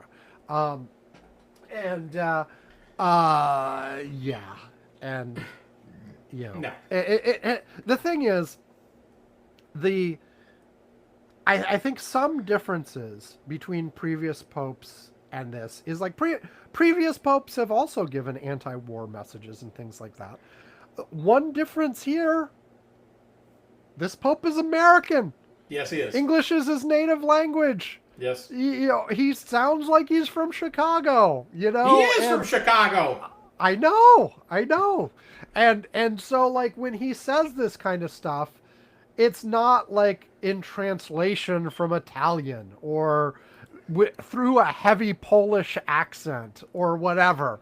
It's it's direct, and somebody like Donald Trump can see the video of him making the statement, and so it resonates a little bit more. And then also, of course, you got Donald Trump, who's got a thin skin. Like, previous You presidents. don't say. Yes, previous presidents would make, if they would responded at all to it, they most likely would have just ignored it. But if they responded at all, would make some sort of diplomatic response that was, measured and whatever. Donald Trump comes out swinging against the Pope, posts an AI video of him, or picture of him as Jesus, healing Jon Stewart, apparently. And, Or Jeffrey Epstein. Or Jeffrey Epstein, but...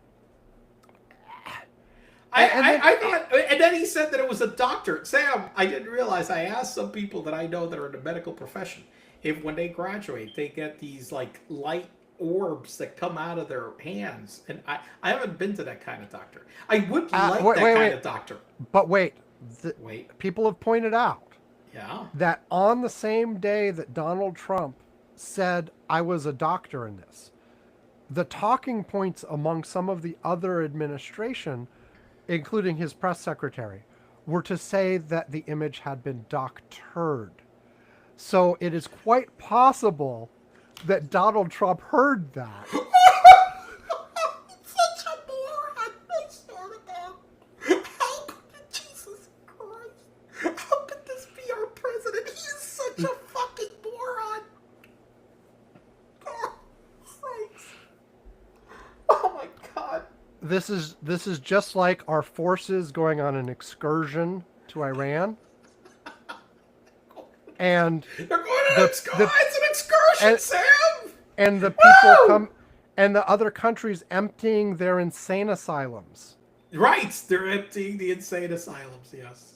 Right, because he doesn't know what words mean, like people coming for asylum.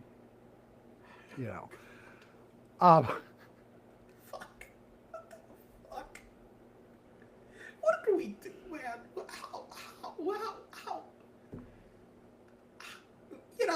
I was mentioning in a post on Robin Letter that, my concern in the 1980s was that we all be by now, maybe we would have been in World War III, we would have been in some kind of nuclear, global, thermonuclear war. And instead we get this. I guess we're not dead from global thermonuclear war, so I guess that's a plus. Once again, I have to say, Yet.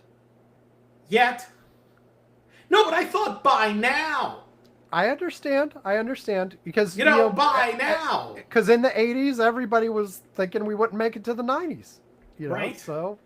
Well, I thought we'd make it to the 90s. But, there was somebody talking about, there was this show on HBO in the 1980s about Nostradamus' predictions. Okay, all right? That it was, that it was just this show that I know some people were talking about it online, how if you were a teenager, you watched this thing left you scared shitless, okay, in some way. And it talked about, and it did talk about a global, nuclear war that happened like sometime in the 2010s. Okay. And so, but I said that most people were left scarred by that in the 1980s, fearing, a global thermonuclear war, would have happened already. But, thankfully, we haven't had it yet, okay? Instead we've been, our president has threatened what seemed like basically to annihilate, like a country, which would seem to be like by nuking them in recent days, but thankfully has not done so. Okay, back to the Pope real quick. The one thing I want to say is that most recent Trump comments on the Pope were basically saying, I'm not in an argument with the Pope. I don't know what you're talking about, which indicate that he seems to be backing off a little bit because he realizes he has not been winning this PR battle. Like, the Pope has been coming off as a reasonable person, advocating for peace and Peace? democracy and That diplomacy bastard and and advocating for peace. The and fuck is wrong with that bastard, huh? I'll show and, him. and Donald Trump has been just raving and looking more and more out of his mind every day.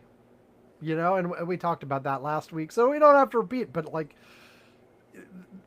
this guy is not doing well. He just isn't. I mean, even compared to his previous self, which was already not well. But yeah, I don't know, and and I don't know. JD Vance has also not come off well, and Well, let's be clear. JD Vance is like a professional idiot right now. Okay, he is the also professional it looks couch like Donald fucking Trump idiot that we deploy to situations like, hey, let's send him over to negotiate with Iran peace. Well, yeah. Well, here's the thing. I mean, people have been talking about JD Vance as the natural successor for the next time around. But Trump has almost intentionally been sending him into no-win situations where he looks bad. So, and Trump has actually talked up Rubio a little bit, and maybe some other folks. I don't know. But meanwhile, Rubio was at like what, a wrestling match while Vance was negotiating. Drunk or high. Listen, whatever the fuck it was, he looked stoned, drunk, something. Okay. Whoa. What the fuck? Well, I mean, I guess if you're in that fucking administration, you have to be on one of those, on something. There's no way to fucking live through this whole fucking administration if you're not, like, consuming some kind of substance in large quantities. Well, remember in the first Trump administration, that White House doctor. Oh my God! Yeah, that's right. They said that he was like Mr. It was like he would give anybody any pills that they wanted. He was just handing them out like candy. Now he's out of there, but I presume they've got somebody else who's willing to do that, right? Obviously, of course. Yeah. So you whatever candy you want. That was I mean, Marco has usually been like looking more as. Oh, okay. I have not seen him in a scene like Hegseth or Cash, but now yeah, fuck. He looked high as a kite. Interesting. Okay. Okay, we got anything else newsy before we start wrapping things up, Yvonne?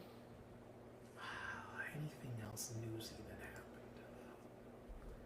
Let me see. I don't know. Did we miss anything? Cash is fucked up. Nutlick saying Canada, they suck.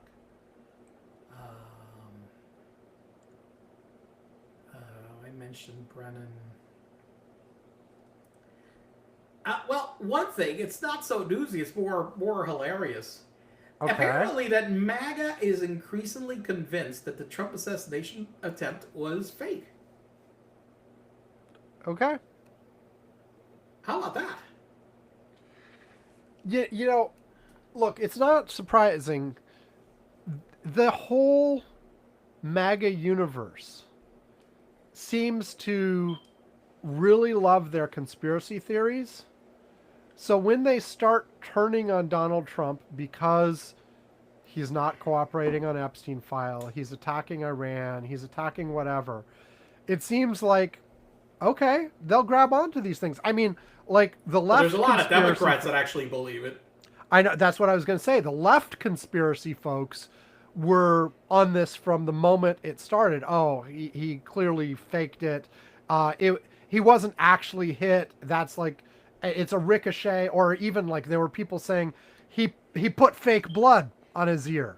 He had a little packet. And I think I don't believe it. I don't believe that either. Real. I believe it was real. I believe, based on the evidence, he probably was hit by some sort of ricocheting shrapnel, not the actual bullet itself, Okay. because the actual bullet itself would probably have done a lot more damage. But I think there was an actual attempt, and it probably was not organized by Donald Trump. It was, one of the, he attracts crazy people, okay, and so one that was a little disappointed when it went after him. I think we have not had a lot of deep investigation at this point into, like, well, what was that guy's motives? What is he doing? Blah blah blah blah blah blah blah blah.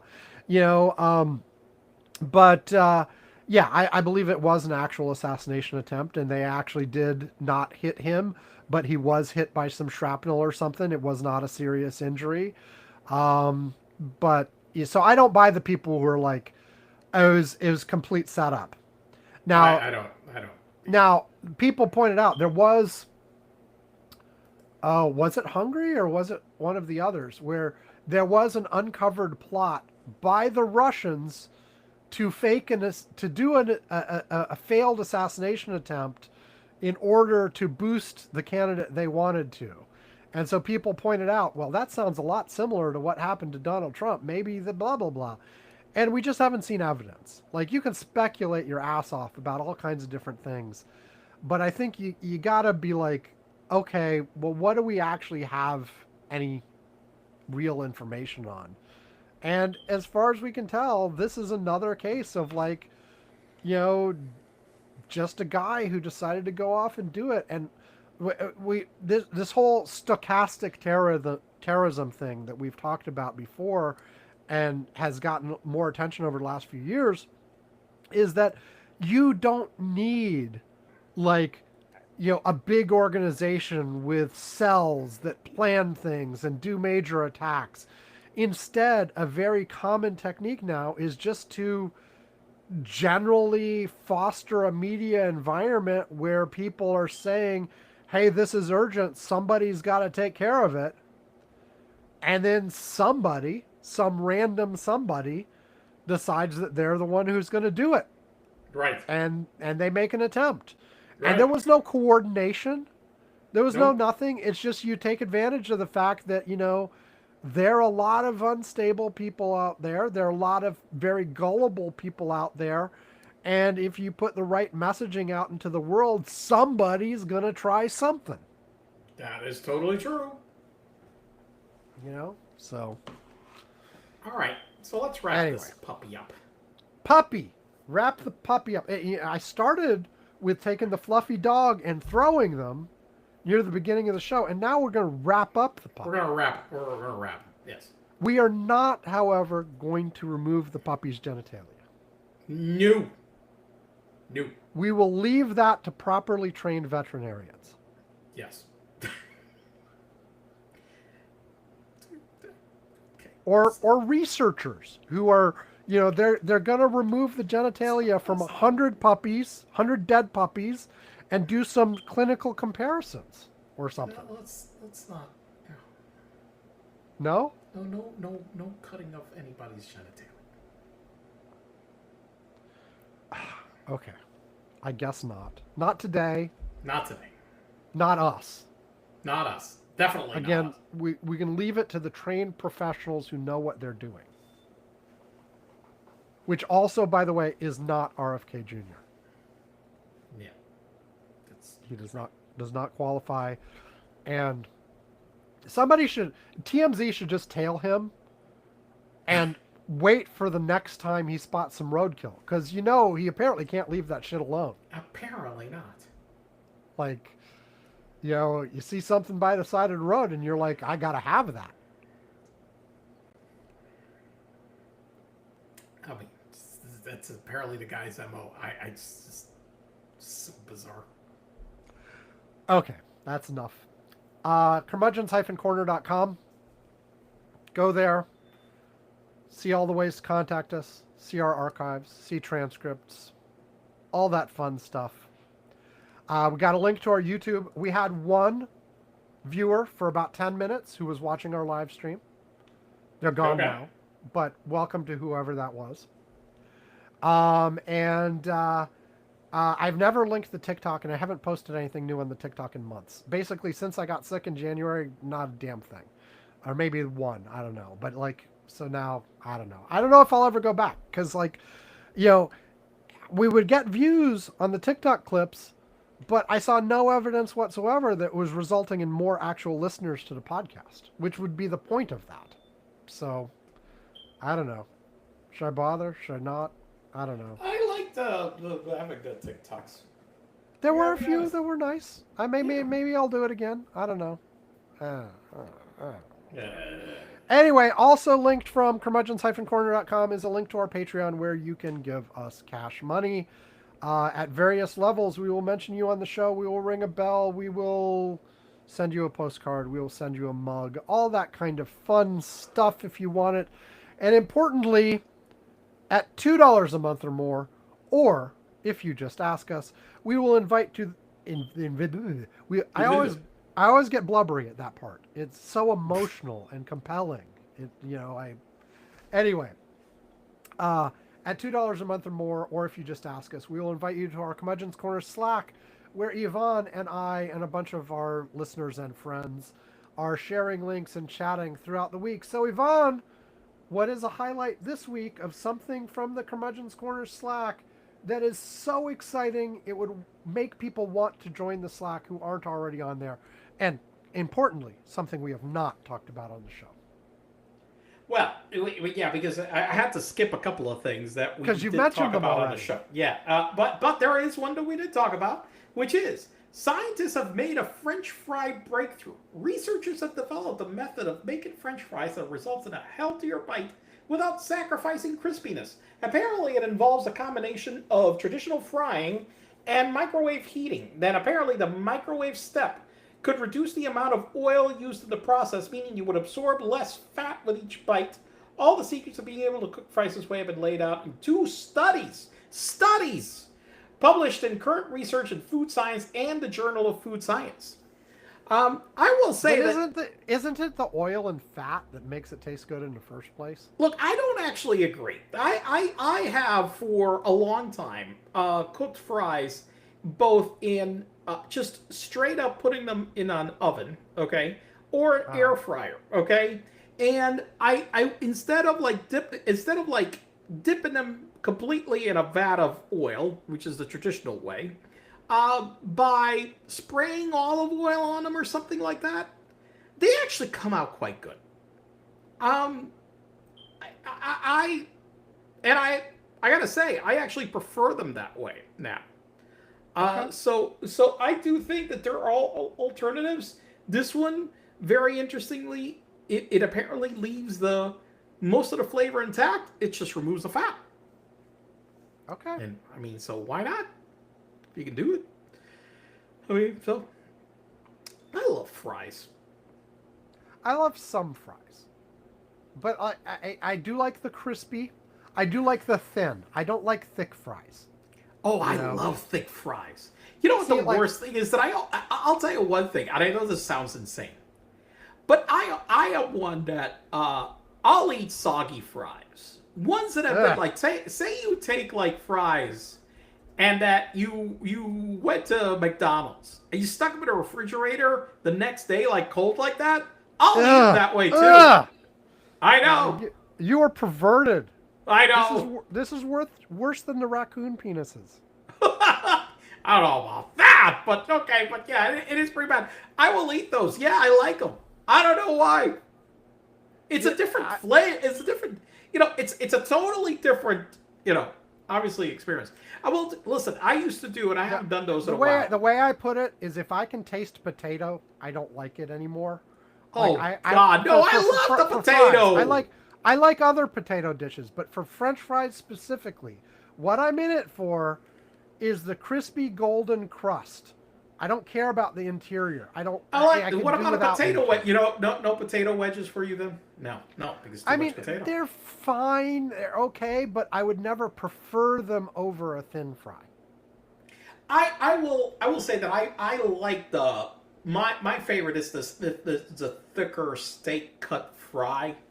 Yeah, I like that. I'm not a fan of. I mean, I'll eat them if they're what's there. I'm not gonna like be like I hate it. Oh, But that is it's my not my favorite. And, it's not my choice. I used to do the fries where I would like go and like put a whole bunch of like uh, melt cheese, put them in the oven, okay, with olive oil, and melt a whole bunch of cheese and on top of them, so you can get some nice cheese fries. Okay. Those came out pretty good. I've never been too excited about fries with toppings either. I usually just fries and salt. The curly fry. Maybe I like the curly I fry. like some of the flavored ones like you said, curly fries usually have Yeah. some additional spices and Yeah, things yeah, like yeah, that. yeah. That's okay. But I haven't been. And they're very crispy. And they're Yeah. like the one. Yeah, they're very crispy. I like those, but like I've never been a fan of like cheese on top or bacon on top or things like that. It's just Yummy. I don't know. And I'm a fan of bacon, but Right. I mean, you would I think, don't and know, you like like, cheese. and I like cheese, but not those things together. I I understand. don't know. And also, one last thing on fries, like I know some people who really love like if you go to like a state fair or something, and they have those big tubs of like you get like this big container full of fries that's like Yeah, yeah, yeah. I've never liked them. Hmm. They've just been a little too soft for me usually, and like I said, I like the crispy ones. Man, I'm trying to remember the last time I was ever at a state fair. I know I've been to one, but I don't. I don't. I'm not sure when was the last time. We It's been a usually while. go we usually go every year on one day to the Evergreen State Fair near here. But my pattern and my son's pattern for the last few years, originally we would look at more, but for the last few years, it's basically been we go, there's a specific spot where we sit under a specific tree and eat some food. Usually some corn, some hot dogs, have a couple sodas, and we sit there for a couple hours, then leave. Like we're not doing the rides. We might do one pass through, like we'll walk through where all the animals are. The place where we sit is within sight of a place where they do like a lumberjack show, so Okay. we'll sort of see the lumberjack show from a distance. But that's it. We don't do most of the actual fair stuff. And there are usually all kinds of booths where people are selling stuff and things like that. And my wife will go visit all those booths and things like that. But my son and I, we just sit there, we eat, we leave. Sounds Which like a plan. which probably isn't actually worth the price of getting in, but it's a tradition at this Well, point. but if you So, like doing that, then Yeah. why not? Whatever. exactly. We have some junk food that's slightly different from the junk food we usually eat. Right. I mean, it's not healthy, but neither is what we eat normally, but it's different junk food. So that's all that matters, right? Okay. All right. I think we're done, Yvonne. Yes, we're done. Thanks everybody for joining us yet again on another Curmudgeon's Corner. Stay safe, have fun, not too much fun. Have a good week, and we'll talk to you next time. Goodbye. Bye.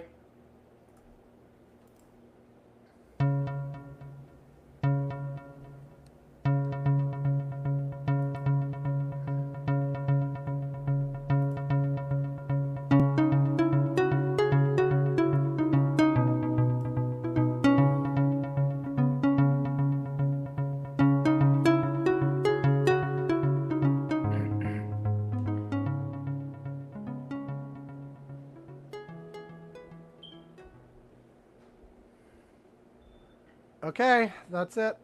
Goodbye, Yvonne. Have a great rest of your weekend. Bye.